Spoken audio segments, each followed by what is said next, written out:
Oke, selanjutnya soal nomor 7, 8, dan 9. Soalnya sebagai berikut. Kita ke soal nomor 7 dulu. Oke, saya bacakan ya soalnya. Dampak dari pemberontakan PKI pada tahun 1926 dan tahun 1927 adalah tentang pemberontakan PKI tahun 1926 dan tahun 1927. Mungkin secara umum teman-teman dan saya juga mengetahui bahwa PKI itu yang besar peristiwa pemberontakan kan terjadi di tahun 65 ya, dikenal sebagai G30S. Tetapi jauh sebelum itu, bahkan di masa pergerakan nasional atau saat Indonesia masih dijajah oleh Hindia Belanda, Partai Komunis Indonesia sudah ada, bahkan PKI ini melakukan perlawanan juga atau pemberontakan yang dikenal sebagai pemberontakan PKI tahun 26 dan tahun 27. Oke, kita bahas. Jadi pemberontakan ini terjadi tadi ya di masa pergerakan nasional. Memberontaknya terhadap siapa? Apakah memberontak terhadap Indonesia? Bukan, tetapi memberontaknya terhadap pemerintah kolonial Hindia Belanda. Jadi memberontaknya terhadap penjajahan Belanda. Nah, pemberontakan ini terjadi di dua tempat. Tahun 26 itu di Banten dan tahun 27 itu di Minangkabau. Tetapi ketika pemberontakan terjadi antara anggota PKI di masa itu ada pro kontranya, ada yang mendukung pemberontakan seperti Alimin, Musso itu mendukung, tetapi ada juga yang menolak pemberontakan dilakukan seperti Tan Malaka. Jadi tokoh tersebut tidak ingin adanya pemberontakan ini. Nah, karena ada konflik internal ditambah juga belum terlalu siap melakukan perlawanan, maka memang pemberontakan ini dua-duanya mengalami kegagalan. Nah, nanti hukuman dari Belanda setelah pemberontakan ini itu gagal apa? Akibatnya nanti pemerintah kolonial Hindia Belanda itu lebih mengawasi dengan ketat tokoh-tokoh organisasi pergerakan nasional, karena ditakutkan akan melakukan tindakan yang sama seperti yang dilakukan oleh PKI seperti itu. Jadi soal nomor 7, maka jawabannya adalah poin delta, yaitu pengawasan yang semakin ketat terhadap organisasi pergerakan. Selanjutnya ke nomor 8 tentang pemberontakan Sepoy. Jadi soal nomor 8 kan sebagai berikut ya. Pemberontakan Sepoy di India membawa akibat sebagai berikut. Nah, saya bahas dulu tentang pemberontakan Sepoy. Hampir mirip, tapi kali ini pemberontakan ini dilakukan oleh tentara Sepoy bukan terhadap Belanda, tapi terhadap penjajah Inggris di India. Jadi ini sejarah dunia nih. Jadi ada pemberontakan yang dilakukan oleh tentara Sepoy terhadap penjajah Inggris di India. Nah, pertanyaan kan tentara Sepoy itu apa sih? Tentara Sepoy itu merupakan tentara buatan Inggris di India, di mana nanti anggota-anggotanya adalah orang India yang beragama Hindu dan Islam. Oke, tapi dengan komposisi anggota yang seperti inilah yang nanti menyebabkan atau meledaknya pemberontakan ini. Kenapa? Karena nanti Inggris dengan sengaja itu memberikan minyak kepada senjata yang dipakai tentara Sepoy. Ternyata minyaknya itu berasal dari lemak sapi dan lemak babi. Nah, hal ini tuh dianggap tidak menghargai kepercayaan dua agama, karena bagi agama Hindu sapi itu hewan yang suci, sedangkan bagi agama Islam sapi itu hewan yang haram. Maka meledaklah pemberontakan. Nah, pemberontakan ini mengalami kegagalan, dan nanti Inggris setelah pemberontakan ini gagal itu kemudian melenyapkan satu-satunya kekuasaan lokal yang ada di India saat itu, yaitu dinasti Mughal, yaitu kekuasaan Islam yang pernah berkuasa di India, karena dianggap mendukung pemberontakan ini. Maka jawaban untuk nomor 8 adalah poin A ya, lenyapnya dinasti Mughal. Oke, selanjutnya kita ke soal nomor 9. Soalnya kan sebagai berikut.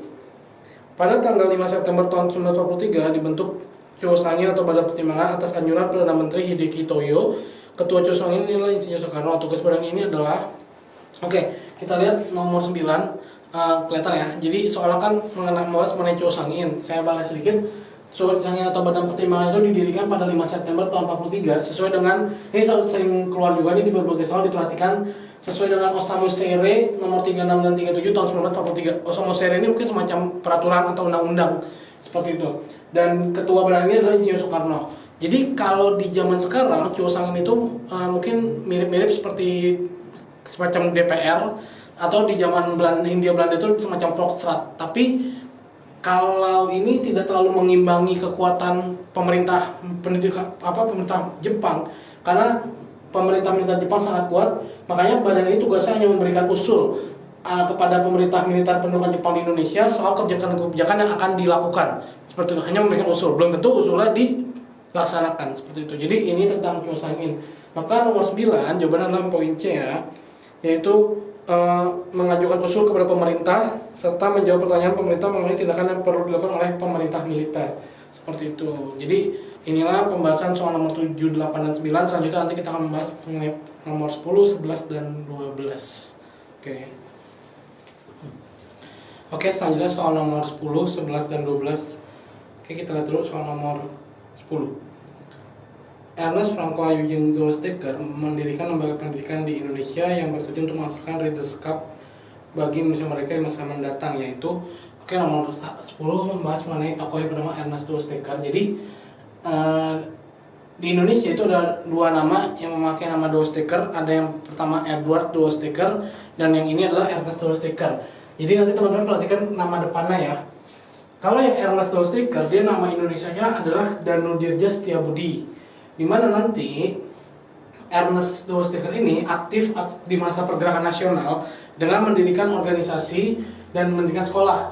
Organisasi yang didirikan yaitu Indis Partis bersama dengan dua teman lainnya, yaitu Ki Hajar Dewantara dan Dr. Cipto Mangunkusumo. Lalu nanti akibat aktivitasnya di Indis Partis yang berbau politis, maka nanti Ernest Dostoevsky diasingkan ke Belanda, dan ketika pulang ke Indonesia itu mendirikan cara-cara pergerakan yang baru, yaitu dengan mendirikan sekolah, di mana nama sekolahnya adalah Kesatrian Institute. Maka nomor 10 jawabannya adalah poin E. Oke, bisa dilihat. Selanjutnya kita ke nomor 11 tentang peristiwa Bandung Lautan Api. Di sini soalnya menanyakan mengenai istilah atau sebutan Bandung Lautan Api pada peristiwa pembumi hangusan kota Bandung berasal dari jadi gini.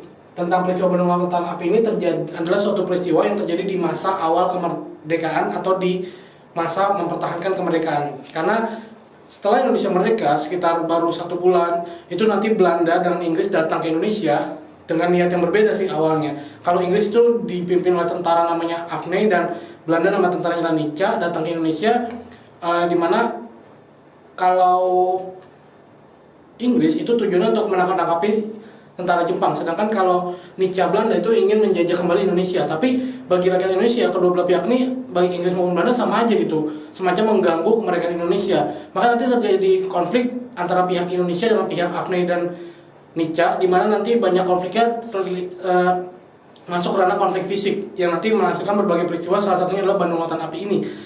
Bandung Lautan Api ini latar belakangnya karena nanti Afney dan Nica mengultimatum kota Bandung untuk dikosongkan. Nah, nanti rakyat Bandung tidak mau mengosongkan, tapi punya strategi, yaitu dibakar dulu setengah kotanya. Jadi peristiwanya itu adalah pembumi hangusan setengah kota Bandung karena diultimatum Afney dan Nica untuk mengosongkan kota.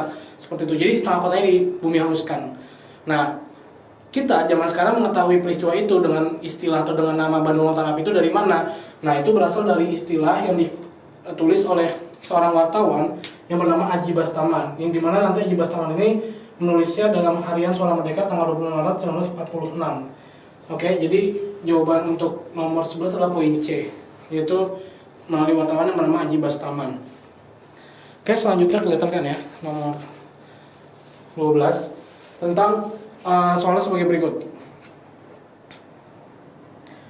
Pada tahun 1637 terjadi peperangan di wilayah Kesultanan Makassar antara pedagang-pedagang asing atau aliansi Portugis, Inggris, Spanyol, Denmark, dan Prancis dengan Belanda karena konflik ini terjadi karena jawabannya poin E, yaitu telah merusak tata niaga perdagangan dan menentang prinsip perjanjian-perjanjian Eropa, yaitu perjanjian Westphalia dan perjanjian Hyderabad.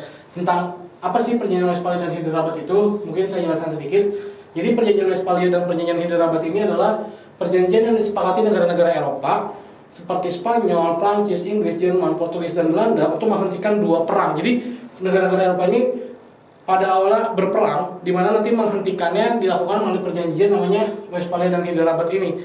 Di mana nanti yang dihentikan adalah perang namanya perang 30 tahun dan perang Spanyol Belanda 80 tahun. Nah, setelah disepakatinya Westphalia dan Hyderabad, maka kedua perang ini berhenti, dan kesepakatan ini terjadi pada 15 Mei sampai 24 Oktober tahun 1648. Seperti itu. Oke, silakan dilihat dulu. Selanjutnya nanti akan dibahas mengenai soal nomor 13, 14, dan 15.